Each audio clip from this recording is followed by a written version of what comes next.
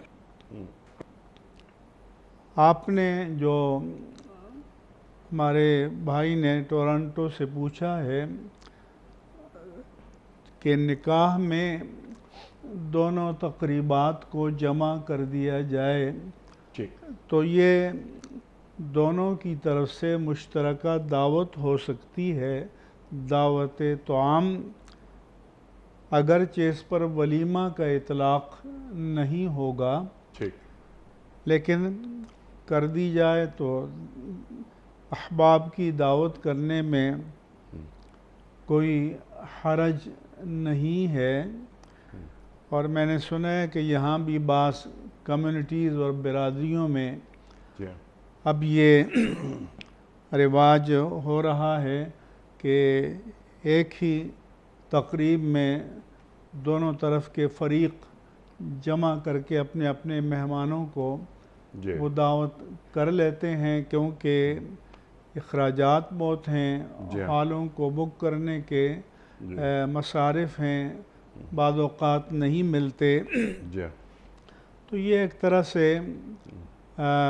دعوت طعام بھی ہے، اور کچھ شاید لوگ یہ سمجھتے ہوں کہ یہ ایک دوسرے کا ادھار ہے جو ہم ادا کرتے ہیں کہ انہوں نے ہمیں بلایا تھا تو ہم بھی ان کو بلا دیتے ہیں، تو اس کی کوئی ممانعت نہیں ہے۔ ٹھیک ہے، لیکن اسے جیسے آپ نے فرمایا ولیمہ نہیں کہا جا سکتا۔ ہاں، ولیمہ نہیں کہا جائے گا، کہ اس کو شادی کی دعوت کہہ سکتے ہیں، ولیمہ شب زفاف کے بعد ہوتا ہے۔ ٹھیک ہے، اچھا آپ نے فرمایا کہ شادی کی دعوت، یہ ہمارے یہاں نکاح لڑکی والے کھانا کھلاتے ہیں، کہ اس کی کوئی گنجائش ہے ہمارے دین میں؟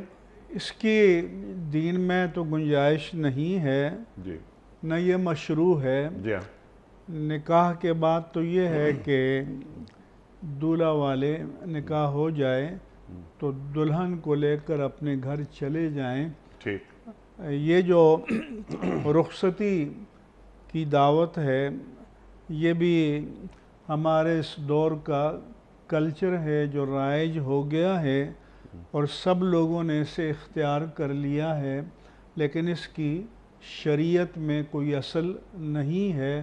البتہ ایک عمومی دعوت کبھی بھی کی جا سکتی ہے تو اس کی ممانعت تو نہیں ہے. اس کے علاوہ آپ بھی جانتے ہیں، ہم بھی جانتے ہیں کہ اب ان تقریبات میں نمود و نمائش کا عنصر بہت زیادہ آ گیا ہے اور اسراف کا عنصر بہت زیادہ آ گیا ہے. بڑی تعداد میں مہمان بلائے جاتے ہیں اور کئی قسم کے کھانے تیار کیے جاتے ہیں، اور ہمارا آپ سب کا مشاہدہ ہے کہ بہت سے کھانے ضائع ہو جاتے ہیں، پلیٹوں میں بچ جاتے ہیں. تو یہ ایک طرح سے اللہ تعالیٰ کی نعمت کا ضیاع ہے، اور ایسے عالم میں یہ کوئی اچھی روش نہیں ہے کہ ہمارے کئی نادار غریب طبقات ہیں جن کو یہ نعمتیں میسر نہیں ہیں. تو اگر یہ تشکر نعمت کے طور پر یہ ایک طرح سے صدقہ نافلہ کرنا ہے، تو اگر ان طبقات تک پہنچایا جائے کہ جن کو عام حالات میں یہ نعمتیں میسر نہیں ہیں، تو یہ زیادہ اجر کی بات ہوگی. نکاح والے دن یعنی لڑکی والوں پر کوئی کھانا کھلانا شرن نہیں ہے، شرن کوئی ضروری چیز نہیں ہے. اچھا یہ جو آپ نے بات فرمائی، اللہ یہ کہ فرض کریں کہ کہیں دور سے بارات آئی ہے اور وہ دوسرے شہر سے آئے ہیں، مہمان ہیں، تو مہمان کی تقریم تو ویسے ہی ہے. وہ دور سے آئے ہیں، کسی اور شہر سے آئے ہیں، کھانے کا وقت ہے تو کھانا کھلا دیا جائے. لیکن نکاح کا جو کھانا ہوتا ہے اس کا لازم حصہ نہیں ہے، لازم حصہ نہیں ہے، اس کا دین سے کوئی تعلق نہیں. لیکن جیسا آپ نے فرمایا کہ ولیمہ سنت ہے. اللہ اکبر، اللہ اکبر. ذرا اس کی بات اور آگے بڑھاتے ہیں. پاکستان حالات کیسے جا رہے ہیں، مہنگائی کہاں پہنچ گئی. یہ پاکستان کی تاریخ کا پہلا موقع ہے کہ حج اپلیکیشنز کوٹے سے بھی کم آئی ہیں. اللہ اکبر. ایسے حالات میں کم از کم 5 تقریبات. جی آپ نے بالکل بجا فرمایا، درست فرمایا کہ ہمارے ہاں جو شادیاں ہیں وہ کئی تقریبات کا مجموعہ بن کر رہ گئی ہیں، اور لوگوں کو اپنی سوسائٹی یا برادری میں ایک باعزت باوقار طور پر رہنے کے لیے ناخواستہ بھی یہ تقریبات کرنی پڑتی ہیں. لیکن یہ رویہ اور شعار درست نہیں ہے، بلکہ شریعت کی نگاہ میں یہ نامطلوب اور ناپسندیدہ ہے کہ آپ اتنا بوجھ بنا لیں کہ بعض مالدار لوگ تو اپنی دولت کی نمود چاہتے ہیں، لیکن نادار لوگوں کو بھی اپنی ناک رکھنے کے لیے قرض لے کر یہ کام کرنا پڑتا ہے.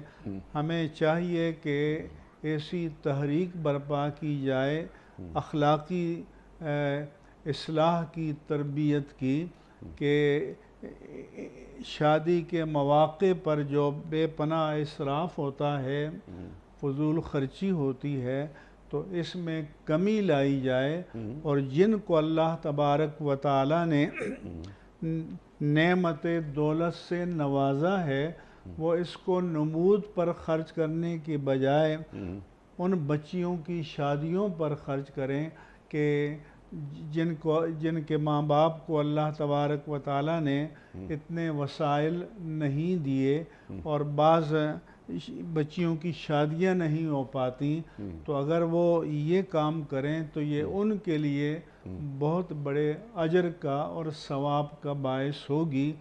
اور دوسرا یہ ہے کہ اس سے معاشرے میں غریب اور امیر کے درمیان جو ایک طرح سے تناؤ اور نفرت کی کیفیت پیدا ہو جاتی ہے وہ ختم ہوگی، اور ایک دوسرے کے لیے محبت اور احترام کے جذبات پیدا ہوں گے جو ایک اچھی معاشرت کے لیے بہت مناسب اور ضروری ہے۔ سبحان اللہ، سبحان اللہ، سبحان اللہ۔ یہ بہت اہم بات آپ نے فرمائی کہ سوسائٹی کے اندر جو ایک خلیج بڑھتی جا رہی ہے، غریب کسی اور طرح سوچتے ہیں، امیر کسی اور طرح سوچ رہے ہیں، تو ان میں قربت پیدا ہوگی۔ تو یہ کام عمرہ کا ہے۔ اہل ثروت کیا ہے کہ وہ اپنی شادیوں میں تقریبات میں کم سے کم اخراجات کریں اور اچھی مثالیں قائم کریں، اچھی مثالیں قائم کریں۔ تو کوئی ڈھولکی، کوئی مائیوں اور شادی کا کھانا، اس کی کوئی گنجائش نہیں ہے۔ سنت صرف ولیمے کا کھانا ہے۔ وہ بھی یہ ضروری نہیں کہ وہ سینکڑوں اور ہزاروں کی تعداد میں اور 30 40 کھانے رکھیں، وہ بھی اس کو بھی محدود کیا جا سکتا ہے۔ سبحان اللہ، سبحان اللہ، کلیئر۔ سعدیہ صاحب ہیں کراچی سے، ان کا سوال ہے پراپرٹی کے حوالے سے، یعنی وراثت کے حوالے سے۔ ان کا سوال یہ ہے کہ ہمارے نانا کی پراپرٹی ان کے انتقال کے بعد ان کے بچوں اور بچیوں کو ملنی چاہیے تھی۔ میری والدہ کی پراپرٹی ماموں نے رکھ لی، کہا کہ ہم کاروبار میں لگا رہے ہیں۔ ماموں کے انتقال کے بعد ان کے بچوں نے وہ پراپرٹی اور کاروبار بیچ دیا اور تمام پیسے خود رکھ لیے۔ وہ فرماتی ہیں میرے 2 سوال ہیں۔ ہم 3 بہن بھائی ہیں، کیا ہمیں اپنی ماں کا حصہ نہیں ملنا چاہیے؟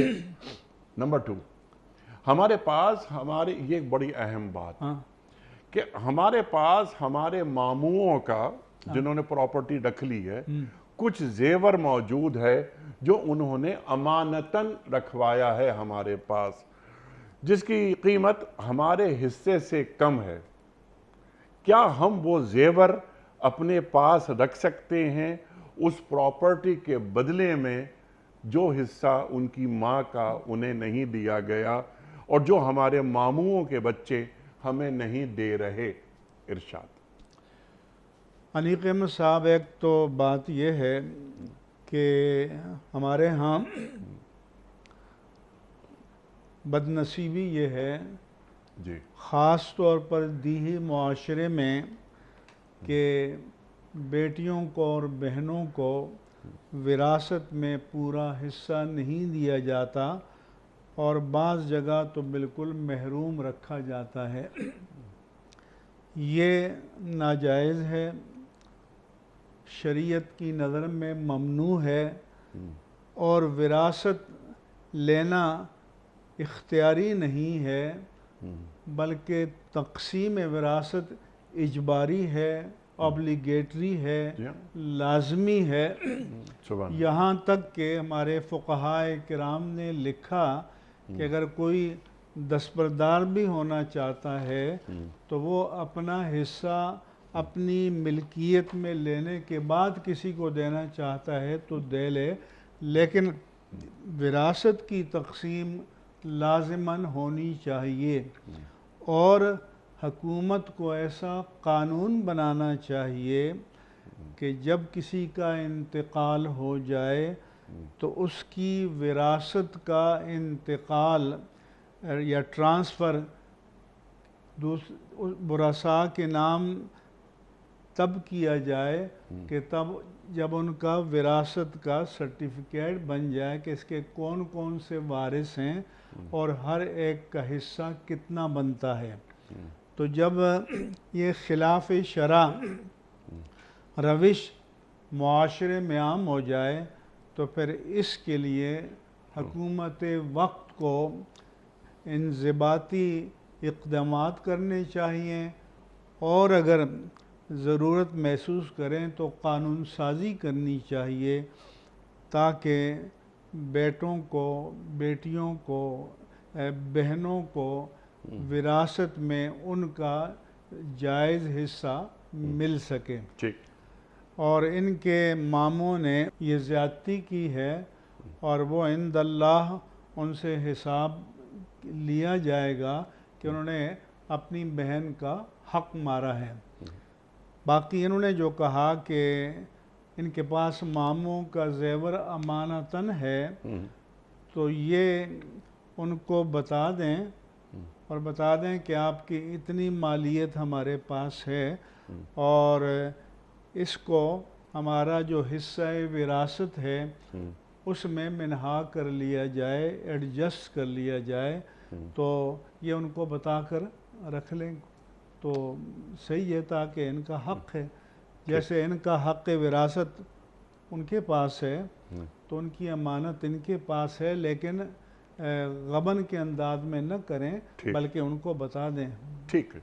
اچھا، ایک مسئلہ اور بھی ہے، کیونکہ ان خاتون نے یہ سوال کیا تو فون پر میں سن رہا تھا، تو انہوں نے کہا کہ وہ یہ کہتے ہیں، یعنی ماموں کے بیٹے وہ یہ کہتے ہیں کہ وہ جو پیسے تھے وہ کاروبار میں لگائے، وہ کاروبار ڈوب گیا، اب کوئی پائی پیسہ نہیں ہے کہ ہم آپ کو واپس کریں، ہمارا جو زیور ہے جو ہمارے ابا نے آپ کے پاس رکھوایا تھا اسے واپس کر دیں۔ اگر انہوں نے تمام وارثوں کی اجازت سے وہ ترکے کا مال کاروبار میں لگایا تھا اور ان کو وراثت میں ان کے حصہ رسدی کے مطابق شریک ڈکلیئر کیا تھا، تو اگر ڈوب گیا ہے تو ظاہر ہے کہ کاروبار میں نقصان کا امکان رہتا ہے، لیکن اگر ان کی اجازت کے بغیر کاروبار میں لگایا تھا تو کسی کو دوسرے کے مال میں اس کی اجازت کے بغیر تصرف کرنے کا حق نہیں ہے، تو جس نے کیا ہے تو اس کو اس کا ضمان دینا پڑے گا اور ان کو دینا چاہیے۔ ٹھیک ہے۔ اور اسی طرح سے جو ان کے پاس زیور ہے تو یہ اپنے حصہ وراثت میں ان کو بتا کر مارکیٹ ویلیو کے مطابق ایڈجسٹ کر سکتے ہیں، ایڈجسٹ کر سکتے ہیں، اور زیور واپس دینے کی ضرورت نہیں ہے۔ ان کو بتا دیں کہ یہ ہمارا حق، ٹھیک ہے، یہ ہمارا حق ہے، بلکہ وہ تو یہ کہتی ہیں یہ سعدیہ صاحبہ کہ جو ہمارا حق ہے، یعنی جو ترکے میں جو ہمارا وراثتی حق ہے اس کی اماؤنٹ تو بہت زیادہ ہے، یہ زیور بہت چھوٹا سا ہے۔ تو زیور سے زیادہ جو اس کی مالیت ہوگی حصہ وراثت کی، وہ ان کے ذمے رہے گی، وہ ان کے ذمے رہے گی۔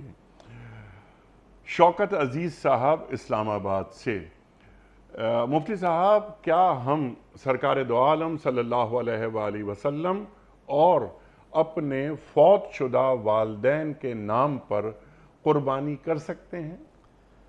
رسول اللہ صلی اللہ علیہ وآلہ وسلم نے ایک مرتبہ قربانی فرمائی، دو، اور ایک اپنی طرف سے فرمایا کہ ایک میری امت کے ان افراد کی طرف سے ہے جو قربانی کی استطاعت نہیں رکھتے، جو اللہ اور اس کے رسول پر ایمان لاتے ہیں، اور امیر المومنین حضرت علی المرتضیٰ رضی اللہ تعالیٰ عنہ رسول اللہ صلی اللہ علیہ وسلم کے نام سے قربانی فرمایا کرتے تھے، تو حضور کے نام پر ایصال ثواب کے لیے قربانی کرنا یہ اچھی بات ہے، لیکن اپنی واجب قربانی ادا کرنے کے بعد کی جائے، یعنی یہ اپنی واجب قربانی کا بدل نہیں ہوگی، وہ اس کے ذمے ہے، وہ قربانی کرے، اور اس کے بعد اللہ نے استطاعت دی ہے تو حضور کے نام پر کریں، اپنے ماں باپ کے نام پر کریں، تو یہ سعادت کی بات ہے، ان کے ماں باپ کو بھی ثواب ملے گا، کرنے والے کو بھی ملے گا، حضور اکرم صلی اللہ علیہ وسلم کے نام پر کرنے والے کو بھی خود بھی ملے گا، اور حضور کے لیے ایصال ثواب بھی ہوگا۔ سبحان اللہ، سبحان اللہ۔ عبدالعزیز صاحب کا سوال ہے کہ کیا حج کرنے والا حرم کے علاوہ اپنے ملک میں بھی قربانی کرے گا؟ شرعی مسئلہ یہ ہے کہ حج، اگر کوئی حج افراد کرتا ہے، یعنی گھر سے صرف اپنے میقات سے حج کی نیت کر کے جاتا ہے اور وہاں جا کر حج کرتا ہے صرف، تو اس پر کوئی دم نہیں ہے، یعنی وہ عمرہ نہیں کرتا، عمرہ نہیں کرتا، صرف حج کرتا ہے، تو اس پر کوئی دم نہیں ہے۔ ٹھیک ہے۔ البتہ جو حج تمتع کرتا ہے، کہ یہاں سے عمرے کی نیت باندھ کر جاتا ہے اور بیت اللہ شریف میں عمرہ کرنے کے بعد احرام کھول دیتا ہے اور پھر 8 ذوالحجہ کو حج کی نیت کر کے حج کرتا ہے تو اس کو منی میں یعنی حدود حرم میں دم تمتع دینا پڑتا ہے، شکرانے کا دم۔ یہ وہ قربانی نہیں ہے جو تمام مسلمانوں پر عید کے موقع عید الاضحیٰ کے موقع پر واجب ہے، یہ دم تمتع ہے۔ اسی طرح سے جو حاجی حج کرنے والا حج قران کی نیت کرتا ہے کہ بیک وقت عمرے اور حج کا احرام باندھ کر جاتا ہے اور وہاں پہنچ کر عمرہ ادا کرنے کے بعد احرام نہیں کھولتا بلکہ بدستور احرام میں رہتا ہے اور پھر 8 ذوالحجہ کو حج کے مناسک کے لیے منی چلا جاتا ہے تو اس پر بھی دم قران واجب ہے جو شکرانہ ہے قران کا۔ ٹھیک ہے۔ البتہ جو حجاج کرام جاتے ہیں اگر ان کا مکہ مکرمہ میں قیام 2 ہفتے سے کم ہے تو وہ مسافر ہیں اور مسافر پر قربانی واجب نہیں ہے، لیکن اگر 2 ہفتے سے زیادہ ہے تو اس پر یہ قربانی واجب ہے، چاہے وہاں کرے یا یہاں اپنے گھر والوں کو اپنا وکیل بنا کر یہاں قربانی کر لے۔ تو اگر وہ مسافر نہیں ہے، مقیم ہو گیا ہے تو اس کو قربانی پھر کرنی چاہیے۔ مزید یہ کہ پہلے ہمارے فقہائے کرام کا کہنا تھا کہ مکہ الگ مقام ہے، منی الگ مقام ہے، عرفات الگ مقام ہے، لہذا اگر وہ منی جانے سے پہلے ان کا قیام مکہ مکرمہ میں 2 ہفتے نہیں ہے تو وہ مسافر ہے، تو اس پر قربانی نہیں ہے۔ لیکن اب ہمارے بہت سے وہاں ہم گئے تو مقامی علماء نے ہمیں بتایا کہ اب منی اور عرفات یہ حدود حرم میں آ گئے ہیں اور بلدیہ مکہ کی حدود میں آ گئے ہیں اور اب یہ عملاً الگ مقامات نہیں ہیں، تو لہذا حج سے پہلے جتنے دن مکے میں رہے، پھر ایام حج اور حج کے بعد اتنے دن رہے کہ 2 ہفتے ہو جاتے ہیں تو وہ مقیم ہے اور اسے پھر قربانی کرنی چاہیے۔ لیکن اس پر سب علماء کی رائے ایک نہیں ہے، بعض اب بھی اس بات کے قائل ہیں کہ منی عرفات الگ مقامات ہیں، تو ذرا جو جس عالم کے فتوے پر اعتماد کرتا ہو اس پر عمل کر سکتا ہے۔ ٹھیک ہے۔ اگلا سوال ہے محمد افضل صاحب کا ملتان سے۔ افضل صاحب یہ پوچھ رہے ہیں آپ سے، اور بڑا گہرا سوال، بہت زبردست سوال، کہ مفتی صاحب نیت اور عمل کا کیا رشتہ ہے؟ کیا نیک عمل بری نیت سے کیا جائے یا برا عمل نیک نیتی سے کیا جائے تو اس پر کیا حکم مرتب ہوگا؟ علی قیمت صاحب حدیث پاک میں رسول اللہ صلی اللہ علیہ وآلہ وسلم نے فرمایا، یہ صحیح بخاری کی پہلی حدیث ہے، انما الاعمال بالنیات وانما لامرئ ما نوی، کہ اعمال پر جزا و سزا کا مدار نیتوں پر ہے اور انسان کو وہی اجر ملے گا جس کی اس نے نیت کی۔ سبحان اللہ۔ پھر فرمایا کہ فمن کانت ہجرتہ الی دنیا یصیبها او الی امرأۃ ینکحها فہجرتہ الی ما ہاجر الیہ، جس کی ہجرت دنیا پانے کے لیے ہے یا کسی عورت سے نکاح کے لیے ہے تو اس کی ہجرت اسی مقصد کے لیے محسوب ہوگی جس مقصد کے لیے اس نے نیت کی ہے، پھر وہ مہاجر للہ نہیں کہا جائے گا۔ ایک شخص آیا تھا ام قیس نامی عورت سے نکاح کرنے کے لیے، تو اس کو مہاجر و ام قیس کہا جاتا تھا۔ اب نیت اور عمل کا تعلق کیا ہے؟ تو یہ تو ظاہر سی بات ہے کہ عمل کا مدار نیت پر ہے۔ انسان عمل سے پہلے اس کی نیت کرتا ہے، اس لیے حدیث پاک میں فرمایا کہ ان اللہ کہ اللہ تبارک و تعالی تمہاری صورتوں اور اعمال کو نہیں دیکھتا بلکہ وہ تمہارے دلوں اور نیتوں کو دیکھتا ہے۔ اس کے معنی یہ ہیں کہ اعمال کی ظاہری صورت پر جو اجر و ثواب مرتب ہوتا ہے اس کا مدار اس نیت پر ہے جو اس نے کی ہے کہ عمل کرتے وقت اس کی نیت کیا تھی، وہ کیا چاہتا تھا، کیا مطلوب تھا۔ اس لیے فرمایا گیا کہ نیت المومن خیر من عملہ و نیت المنافق شر من عملہ، کہ مومن کی نیت اس کے عمل سے بہتر ہے، کیونکہ جب وہ خالص لوجہ اللہ نیت کرتا ہے، کیونکہ نیت میں تو کسی ریاکاری اور دکھاوے کا احتمال ہی نہیں ہوتا، تو اس میں چونکہ خلوص ہے، اخلاص ہے۔ عمل میں تو ریا کا احتمال بھی ہو سکتا ہے یا عمل میں نقص بھی ہو سکتا ہے، تو اس لیے مومن کی نیت اس کے عمل سے بہتر ہے۔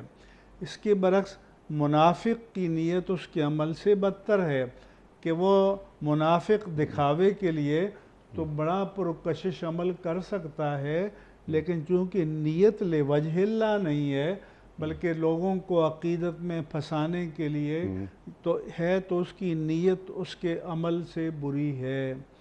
اب جو سائل نے سوال کیا ہے کہ اگر نیک عمل بری نیت سے کیا جائے تو وہ اس کے منہ پر مار دیا جائے گا۔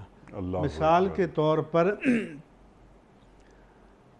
نماز پڑھتا ہے، بڑے خشوع و خضوع سے پڑھتا ہے، لیکن نیت جو ہے وہ لوگوں کو متاثر کرنا ہے، اپنی عقیدت میں پھنسانا ہے، اللہ کی رضا مطلوب نہیں ہے، تو یہ عمل اس کے منہ پر مار دیا جائے گا۔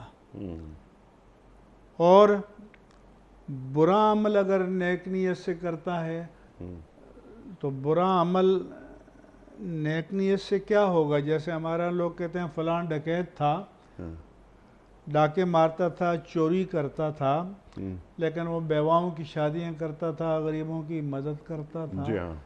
تو برے، ناجائز اور حرام کام پر اجر کی امید رکھنا یہ اللہ تعالیٰ کی ذات پر بہت بڑی جسارت ہے، اور اس سے ایمان سے بھی محروم ہو سکتا ہے۔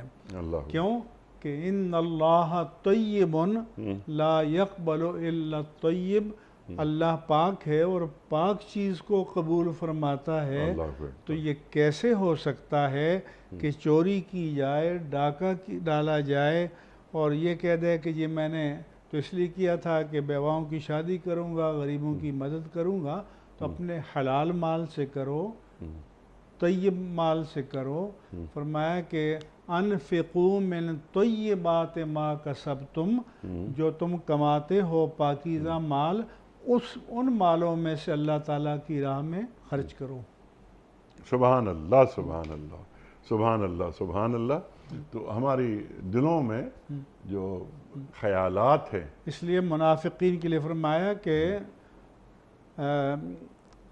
اذا قاموا الی الصلاۃ قاموا کسالا ولا یذکرون اللہ الا قلیلا، جب وہ نماز کے لیے کھڑے ہوتے ہیں تو کسل مندی اور سستی اور بے دلی سے کھڑے ہوتے ہیں، ایک بوجھ سمجھ کر، اور اللہ کا ذکر بہت کم کرتے ہیں۔ پھر فرمایا سورہ ماؤن میں فَوَيْلٌ لِّلْمُصَلِّينَ الَّذِينَ، ان نمازیوں کے لیے افسوس ہے، خرابی ہے، جو یراؤون، کہ جو دکھاوا کرتے ہیں، تو ان کے لیے کسی اجر کی بات نہیں کی، بلکہ فرمایا کہ ان کے لیے تباہی ہے، ہلاکت ہے، خرابی ہے۔ اللہ اکبر۔ منافقین یعنی عمل، لوگوں کو متاثر کرنا، ریاکاری، ان المنافقین فی الدرک الاسفل من النار، منافق جہنم کے سب سے نچلے گڑھے میں ہوں گے۔ اللہ اکبر۔ کیونکہ اللہ نے جان بھی دی، مال بھی دی، توفیقات بھی دی، تو وہ بد نصیب ہے کہ جو لوگوں کو اپنی عقیدت میں پھنسانے کے لیے کرتا ہے، اللہ کی رضا کے لیے نہیں کرتا۔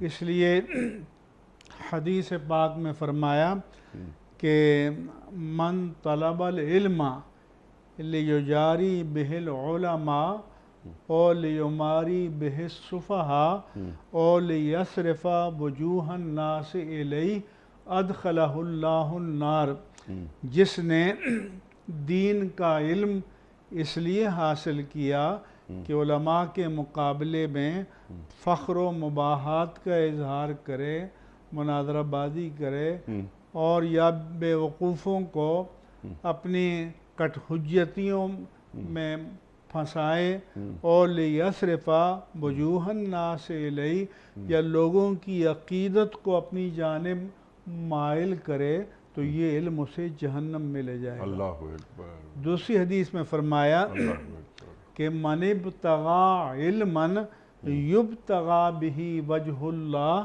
لعرض من الدنیا لم یرح رائحۃ الجنہ، کہ جس نے دین کا علم، حق کا علم، جسے صرف اور صرف اللہ تعالیٰ کی خوشنودی اور رضا کے لیے حاصل کرنا چاہیے، کسی دنیاوی مقصد کے لیے حاصل کیا، تو وہ جنت کی خوشبو بھی نہیں سونگے گا۔ جبکہ ایک روایت میں ہے کہ جنت کی خوشبو 40 سال کی مسافت سے آتی ہے۔ اس لیے ریاکاری اور دکھاوا جو ہے یہ اللہ تعالیٰ کو پسند نہیں ہے۔ حدیث پاک میں ہے کہ زینوا القرآن باصواتکم، حسنوا القرآن باصواتکم، کہ اپنی آوازوں سے قرآن میں زینت پیدا کرو، حسن پیدا کرو، جمال پیدا کرو۔ تو حضرت طلق سے پوچھا کسی نے کہ یہ جو اللہ کے پیارے رسول صلی اللہ علیہ وآلہ وسلم فرماتے ہیں کہ اپنی آوازوں سے قرآن میں حسن پیدا کرو، تو یہ کیسے پیدا ہوتا ہے؟ تو انہوں نے فرمایا کہ الذی یقرأ وأریت یخشی اللہ، کہ جب وہ پڑھے تو تمہیں لگے کہ اس کے دل میں اللہ کی خشیت ہے اور اللہ کا خوف ہے۔ چنانچہ قرآن مجید میں فرمایا کہ وَإِذَا ذُكِرَ اللَّهُ وَجَلَتْ قُلُوبُهُمْ وَإِذَا تُلِيَتْ عَلَيْهِمْ آيَاتُهُ زَادَتْهُمْ ایمانا، کہ جب ان کے سامنے اللہ کا ذکر کیا جاتا ہے تو ان کے دل دہل جاتے ہیں خشیت الہی سے، اور جب ان کے سامنے قرآن کریم کی آیات کی تلاوت کی جاتی ہے تو ان کے ایمان کو تقویت ملتی ہے۔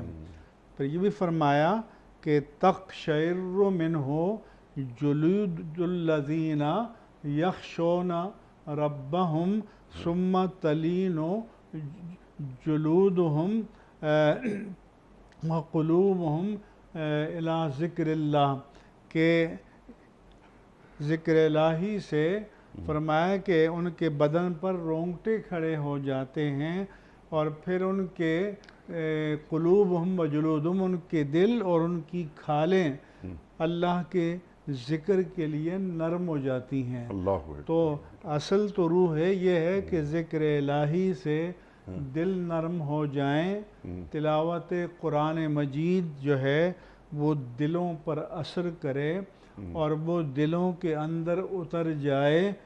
آج کل تو چونکہ فن قرات کے تجوید کے مظاہرے بھی ہوتے ہیں اور بعض اوقات لمبی سانس لے کر پوری صورت پڑھی جاتی ہے یا دو صورتوں کو ملایا جاتا ہے، لیکن میں نے کسی حدیث میں نہیں پڑھا کہ یہ تلاوت قرآن کریم کوئی تنفس کی پریکٹس کے لیے ہے، بلکہ تلاوت تو اس طرح کی جائے کہ وہ دل میں اترے، دل پر اثر کرے اور اس کے ثمرات جو ہیں وہ ہمارے اعمال و افعال کی صورت میں ظاہر ہوں۔ اس لیے ایک حدیث پاک میں فرمایا کہ اقرأوا القرآن بلحون العرب، کہ تم قرآن کو عربوں کے لہن میں لہجے میں پڑھو، وَإِيَّاكُمْ لحون اہل الکتابین و لحون العشق والنو، کہ جو گانے والے ہیں، نوحہ خوان ہیں، یا جو چرچ میں سینیگاگ میں میوزک پر بائبل یا تورات کی تلاوت کرتے ہیں، فرمایا کہ ان کے انداز میں قرآن کو نہ پڑھو جو اس طرح کرتے ہیں۔ مفتونۃ قلوبہم، ان کے دلوں کو اللہ نے آزمائش میں ڈال دیا ہے، وقلوب الذین یعجبون شانہم، اور ان کے دلوں کو بھی جو ان کو سن کر واہ واہ کرتے ہیں۔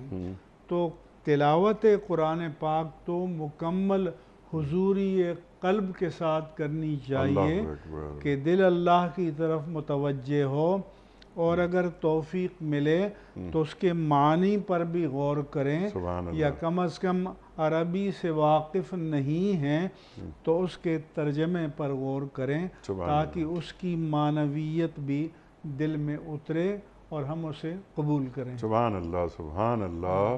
وہ قاری قرآن کے جو فن قرات ہے اس میں شامل نہ ہو جائیں، کیا پڑھا جا رہا ہے، اللہ اکبر، اس پہ توجہ ہو۔ وَإِذَا قُرِئَ الْقُرْآنَ فَاسْتَمِعُوا لَهُ فَإِذَا قُرِئَ الْقُرْآنُ فَاسْتَمِعُوا لَهُ وَأَنصِتُوا لَعَلَّكُمْ تُرْحَمُونَ، کہ جب قرآن پڑھا جائے تو خوب توجہ سے سنو۔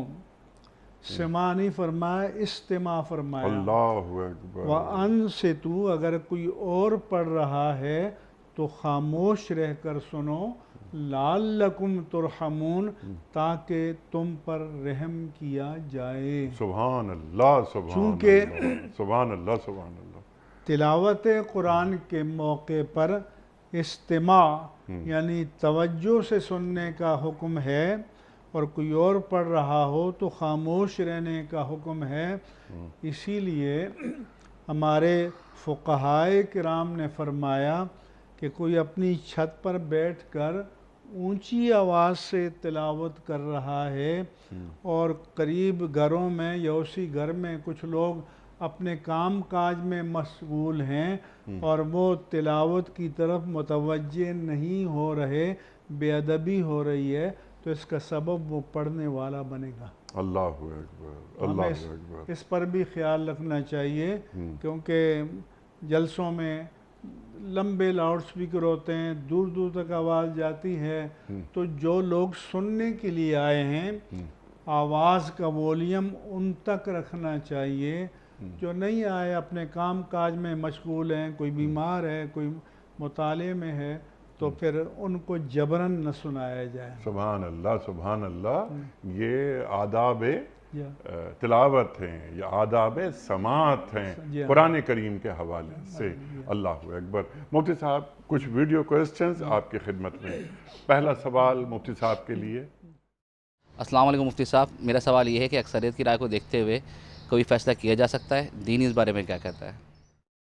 حنیق احمد صاحب سوال تو انہوں نے بہت اچھا کیا ہے، کیونکہ ہمارے ہاں جو جمہوریت ہے جی، اور جمہوریت اپنی نہاد میں، جبلت میں، ساخت میں سیکولر ہے، جی، تو اس میں سارے فیصلے یا تو اتفاق کی رائے سے ہوتے ہیں جو بہت کم ہوتے ہیں، ٹھیک، ورنہ کثرت رائے سے ہوتے ہیں۔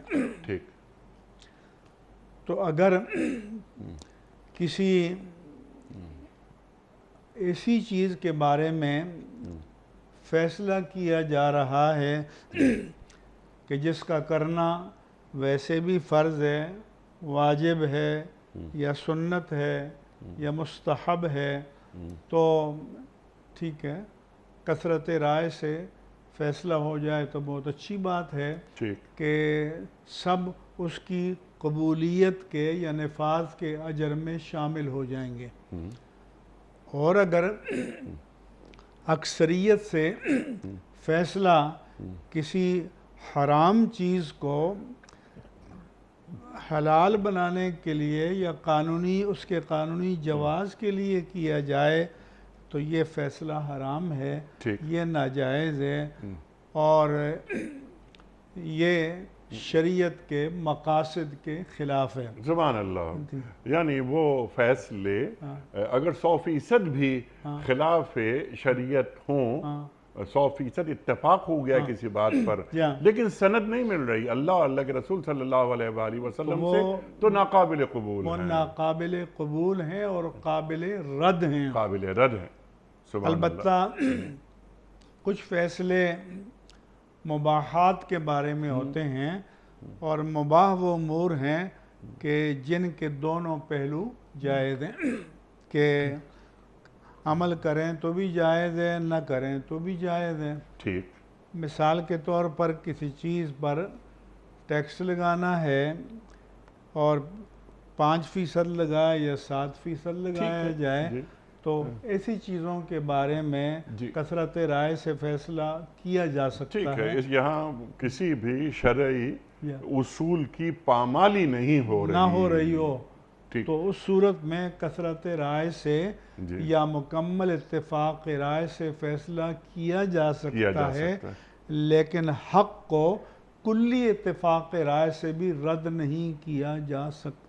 سبحان اللہ، سبحان اللہ۔ اور ایک بنیادی بات ایک اور جو ہم نے آپ سے سیکھی ہے کہ جن امور کے بارے میں اللہ اور اللہ کے رسول صلی اللہ علیہ وآلہ وسلم فیصلے دے چکے ہیں، ان پر لوگوں کی آرا نہیں مانگی جا سکتی قیامت تک۔ یہ جیسے آج کل مغرب میں LGBT ہے، لیزبین ہیں، گیز ہیں، بائی سیکچول ہیں، ٹرانسجنڈر کے یہ جو قوانین بنائے جا رہے ہیں، ان کے جواز کے بارے میں اور ان کی کانگریس یا ان کی پارلیمنٹ یا جو بھی مجلس قانون ساز ہے اکثریتی رائے سے فیصلہ کرتی ہے، تو یہ اسلام کی روح سے یہ درست نہیں ہے۔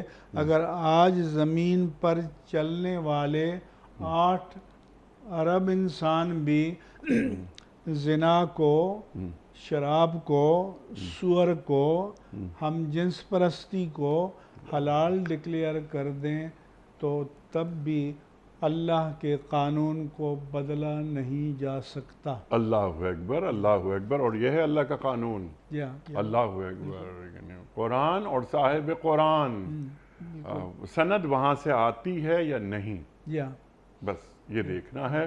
مفتی صاحب بہت ساری باتیں مزید ہو سکتی ہیں اور سوالات بہت زیادہ ہیں، لیکن صرف ایک بات ہے ارشاد کہ مغرب میں جو ہمارے دینی بھائی ہیں، تو مثلا خنزیر ہے، شراب ہے، ان کے ہاں قانوناً جائز ہے۔ مثلا ہم جنس پرستی ہے، قانوناً جائز ہے، لیکن یہ غنیمت ہے کہ مسلمانوں پر ان کو جبراً نافذ نہیں کیا جاتا، لہذا مسلمانوں کے لیے ملکی قانون ہونے کے باوجود ان چیزوں کو قبول کرنے یا اختیار کرنے یا ان پر عمل کرنے کا قطعاً کوئی جواز نہیں ہے۔ جی سبحان اللہ سبحان اللہ۔ اچھا جبراً تو کہیں پر بھی شاید دنیا میں نافذ نہیں کی جا سکتی کوئی بات، لیکن ایک بات جو پیدا کی جا رہی ہے حرام اور حلال کے حوالے سے، جو چیزیں اللہ اور اللہ کے رسول صلی اللہ علیہ وآلہ وسلم نے حرام قرار دے دی، وہ قیامت تک کے لیے حرام ہے۔ بالکل، جو حرام قطعی ہیں جی وہ قیامت تک کے لیے حرام ہے۔ سبحان اللہ سبحان اللہ۔ نہیں، اگر خدا نخواستہ، یعنی نعوذ باللہ کہ اگر شراب پی کر نشہ نہیں آتا تو شراب جائز ہو گئی، اللہ اکبر، تب بھی حرام ہے۔ ایک سوال یہ اٹھایا جاتا ہے، ایک جاہلانہ سوال، کہ قرآن کریم میں شراب کو حرام کہاں قرار دیا گیا ہے؟ اللہ کے رسول صلی اللہ علیہ وآلہ وسلم کو ہٹا کر کیا نعوذ باللہ دین سمجھ رہے ہیں؟ آپ کا عمل کیا تھا؟ آپ نے سزائیں دلوائیں۔ اسی لیے تو حدیث پاک میں ہے کہ رسول اللہ صلی اللہ علیہ وآلہ وسلم نے فرمایا کہ یأتی علی الناس زمان، کہ لوگوں پر ایک دور ایسا آئے گا، رجل شبان علی ریقتہ، ایک شخص اپنی مسند پر اور مست ہو کر بیٹھا ہوگا، پیٹ بھرا ہوگا، اور وہ کہے گا ما احل اللہ فی کتابہ فاحلوا وما حرم اللہ فی کتابہ فحرموا، جس چیز کو اللہ نے اپنی کتاب میں حلال ڈکلیئر کیا ہے اسے حلال مانو، اور جسے حرام ڈکلیئر کیا ہے اسے حرام مانو۔